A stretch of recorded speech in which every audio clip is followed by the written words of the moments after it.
Raajiin Masarat Taayyee fi waldaan isaanii waldaa Kiristaanaa Araara Waaqayyoo Addunyaa uummata keenya Karrayyuu sababa kirkira lafaa fi hongeen miidhamaa jiraniif birmannaa guddaa taasisaniiru. Waldaan kun yeroo hedduu yookaan immoo irra deddeebiidhaan hawaasa keenya bakkeewwan garaa garaatti miidhamaniif birmannaa ajaa'ibaa taasisaa turaniiru. Keessumatti Wallaggaa fi Booranatti rakkoolee adda addaa uumamaa turaniif deeggarsa gochaa turaniiru.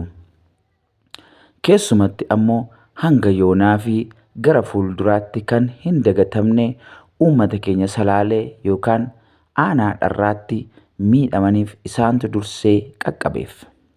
Bakka hundaatti fakkeenya guddaa ta'uun argamu. Ulfina, kabaja, ogummaa fi qabeenya dhokataaf mul'ataan eebbifamaa jennaan. Waldaan Araaraa egaan kallattii garaa garaan hawaasa keenya tajaajiluu isaaniif gammachuu guddaatu nutti dhaga'ama. Eebbifamaa jennaan. Waaqayyo ammayyuu hojii guddaa akka isiniin hojjetu abdii qabna.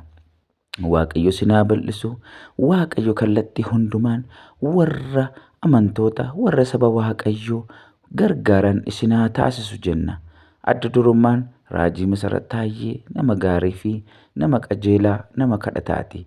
Egaan akkasumatti ayyaanni Waaqayyoo isiniif haa baay'atu jenna. Akkasumatti itti fufaa jenna.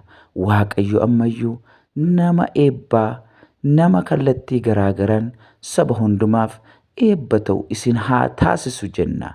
Waaqayyo bara keessan, jireenya keessan, maatii keessan, waldaa keessan haa eebbisu jenna. Eebbifamaa ammallee daddaballee isin eebbisnaa. Eebbifamaa.